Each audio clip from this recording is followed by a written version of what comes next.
Well, hello, YouTube Nation. This is Joe Tomei, Realtor with Shorewest. And today I'm talking about something that I felt compelled to put together a little presentation here. Normally, for my videos, I'm sitting in my truck, running here, there, wherever, um, getting some stuff done. And for this, I wanted to be able to focus a little bit more and get into it and find myself working quite a bit as more of a specialist in a certain way, and that is selling the family home or the parents' home. A lot of times, older baby boomers and people like that, helping the families, the adult children, um, make that move, which is it's got all the twists and tricks of any real estate deal, plus all the emotional stuff that goes on. Especially if you grew up into that home.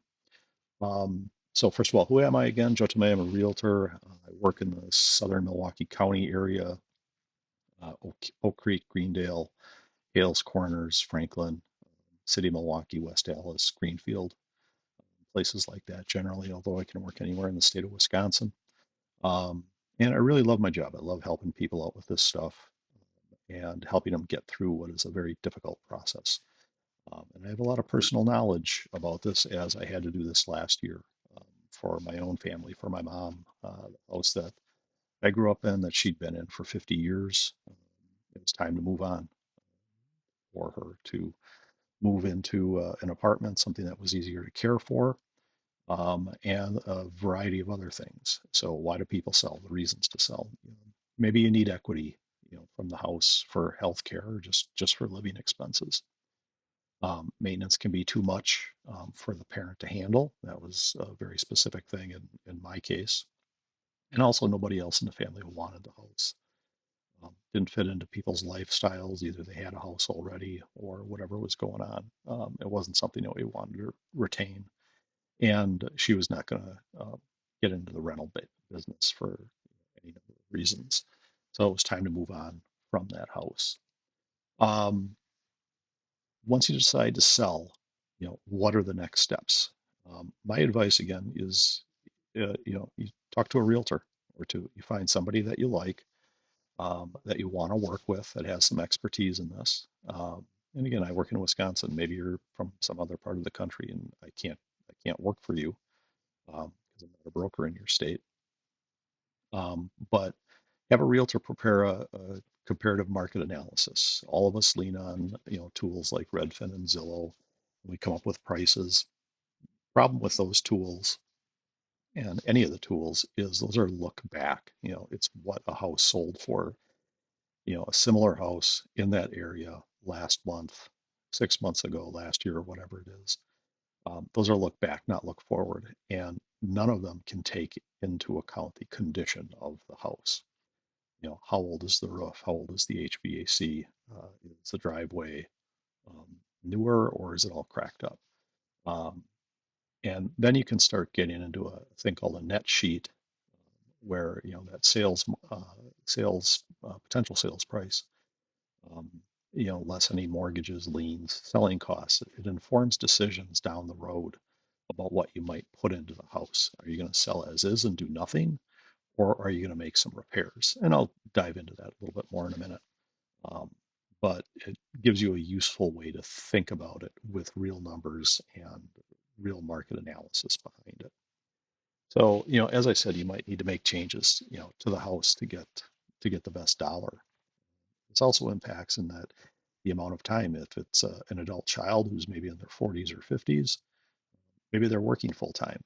They have kids and they don't have a lot of time to put into it. Are they going to run around and get, you know, bids for furnaces and windows and carpets and stuff like that? So a realtor can offer valuable advice on pricing the home and the things to do to it, to get you where you want to be, the sale of the house. Um, the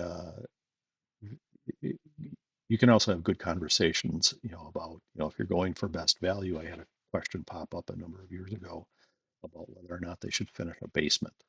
It's partly finished, and completing the other, say, roughly 50% of finishing the basement. And the answer was no. A finished basement doesn't add any value, dollar value to a house. And I know a lot of people don't like to hear things like that, but even a new kitchen, generally you're going to get about 70% return on investment for a new kitchen. Uh, so these are valuable insights and things to have and how you're thinking about what to do with the house. Um, so uh, my best advice for everybody, and the hat that I put on when I do this, is assess the home as if you are a buyer walking into it. What do you love? What are you going to change? If you're a buyer, a modern buyer, you're going to want to move walls around, do really significant rehab, or is it move-in ready and it has fresh paint and fresh flooring, and everything is nice? Um, you know, are you going to make any updates or not? How old is the roof, the HVAC system? What's the exterior condition, and the yard, and the garage condition? Um, clutter is a big one always, and it's a very emotional thing because you're looking at you know um, possessions and pictures and decorations, tables, chairs, furniture, other things may have been in the house for decades, and you might be able to donate it. You might not be able to donate it. I've seen houses where a substantial amount of um, parental property that nobody wanted it as a donation, and there was nothing to do but to have it all the way. It's unfortunate, but again, you have to be realistic, and you can't hang on to everything forever. And if there's a fixture in the house, a fixture is something that's physically attached to the house. And the example I like to use is if you love a dining room chandelier, you have it removed and replaced with something else before you ever list the house. If it's attached to the house, it goes with the house. It's a part of the house. That's how it works here in Wisconsin. So, and the next question that pops up fairly frequently is a real estate condition report. Does it need to be filled out? The answer is if the parent is alive and is competent to fill the real estate condition report out, the answer is yes. If the parent has passed away and it's a child selling it that has not lived in the house the last couple of years, then the answer is no, you don't have to fill it out.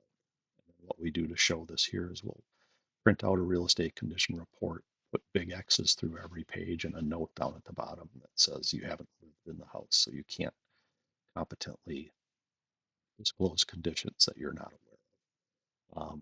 But again, it's a little pitfall people can get confused by, and it's a question that's easy to answer. So, power of attorney. Does a parent need to delegate power of attorney to one of the family members to handle the sale? Um, let's say there's multiple siblings. Do the siblings agree on who's going to have power of attorney? In any real estate deal, even simple ones, there's the listing contract, there's multiple amendments, there might be price changes, there might be back and forth, about lenders and closing dates. And depending on the capabilities of the parent, you want to be going to that parent every single time with every one of those that needs to be signed. Much easier to do it with a younger person that's electronically connected, and can handle it for the parent depending on how that parent is doing and where they are. An agent can help you have these discussions with your siblings and family too, kind of poke your way through it. It can be a sensitive topic for everybody. So, and how is the home titled now? Was the home titled in the parent's name? And let's say, for example, I'm working on one right now where the husband in it passed away a few years ago. Um, it's the wife is selling it, and I need to be able to document eventually for title that the husband is deceased, um, because the house is still titled in both their names. Um, is it in a trust? Where and How that works? You place a home in a trust to protect it as an asset. And let's say it's the Smith Family Trust, for example. Well, once it's sold, that title company is going to cut a check to the Smith Family Trust. So you're going to need a bank account that's in the name of the Smith Family Trust to be able to deposit that check. It's not going to just go into mom's, savings account. And the other thing, and think about it this way too, that trust was created to protect the the value of that home. If you abandon that trust and somehow put that money just in a checking account in mom's name, that money has lost all its protections. And depending on the amount now, it's subject to probate and everything else. So this is something that a realtor can advise a little bit on. You might also need to talk to an attorney to make sure that you get this sorted out right. So probate, if the parent is deceased, does it have to go to probate? In Wisconsin, if it's less than $50,000, it's not needed. Real estate around here is almost always over $50,000. It needs probate if it wasn't in a trust. So again, you're going to need an attorney for this part of it, likely, um, but uh, uh, that's what you have to do as you're developing an asset. So, um, again, net value, $200,000 property with $190,000 mortgage will require some kind of probate administration again. And one of the valuable things that I find at Shorewest that I very much like, we have an associated title company, Heritage Title, as well as a mortgage company, Wisconsin Mortgage, and the information here about probate comes straight from our title people. So they're always more than happy to sit down and talk a family through what are you going to need to do to resolve any title questions and get you through this and provide advice about attorneys and everything else to either avoid probate or successfully make your way through it if that parent's passed away. So um, title review prior to listing and sale, it helps you get ahead of many of those pitfalls, things like that. The next steps, if you're interested, if you find yourself in this position where you're going to be working on selling the family home, and again, you're in the South Milwaukee County area, anywhere around here, give me a call. I'm happy to talk. There's a lot of unique aspects to this, but I enjoy helping people with it. And I look forward to meeting you. Have a fantastic day.